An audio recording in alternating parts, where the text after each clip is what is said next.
when the Warriors selected Jonathan Kuminga with the 7th pick in the 2021 NBA Draft, they did so with the belief that the young forward had star potential. He was definitely going to be somewhat of a project, coming out of the G League Ignite program kind of unpolished, but there were some impressive flashes. And at just 18 years old, he was just the 3rd youngest player in the draft, meaning the flashes at his age were what mattered. With his 6'8" frame, very impressive athleticism, and defensive ability, he drew comparisons to Jaylen Brown and Paul George. Yet despite his youth, after 2 seasons in the league, there have been many outsiders starting to call Kuminga a disappointment. But this summer, he's out to prove he is still going to become a star when given the opportunity. On Saturday night, Kuminga debuted in former NBA star Jamal Crawford's Crawsover Pro-Am alongside Warriors teammate Gary Payton II. He finished with 60 points to go along with 6 assists and 5 rebounds on the night. It was a dominant showing from him, and it showed that he can be a dominant offensive option when given the opportunity. Now, does one Pro-Am performance signal NBA stardom? No, that's not what I'm saying. I mean, Peyton Pritchard put up more than 90 and 1 last summer, and Bucks second-year player Marjon Beauchamp put up more than Kuminga in the Crawsover earlier this summer.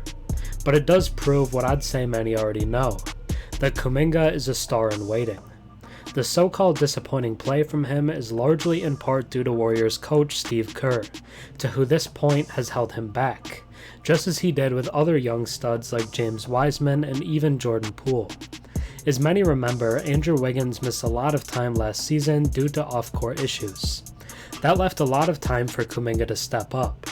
He averaged 13 points, 4 rebounds, and 2.5 assists per game in 40 games without Wiggins last season.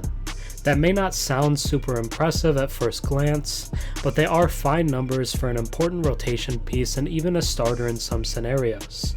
But the most impressive part? His efficiency. He shot 54% from the field and over 42% from 3 in those games last season, a part of his game that most considered to be his largest glaring weakness. Yet immediately after this, he was benched by Steve Kerr when Wiggins came back. If he can consistently be a 40% shooter from deep, which he's proven he can at least over half a season, it drastically raises the ceiling of a player that many already thought was very high. Just like Paul George, who many compared him to coming out, he wouldn't have a real noticeable weakness in his game.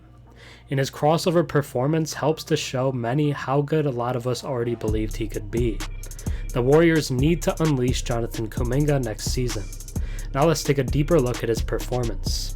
Before we get into the Warriors' hidden star in waiting, if you enjoy my content and watch a few videos of mine, think about subscribing. 96% of my viewers are actually not subscribed, so if you watched me before and enjoy the content, drop a sub and comment down below. It really helps the channel. Jonathan Kuminga made his presence known Saturday in Jamal Crawford's The Crawsover Pro-Am game at Royal Braun Pavilion in Seattle.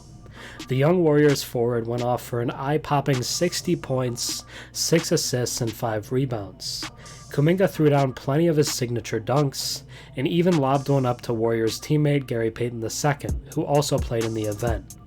After a roller coaster 2023 NBA season, Kuminga is looking to earn a consistent role in Coach Steve Kerr's rotations next season, and is putting in the work during the offseason.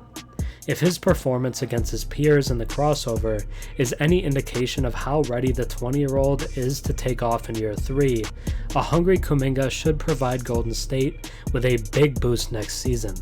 The Warriors need to unleash him on the court. Thanks for watching. I'm Herm. Have a good one.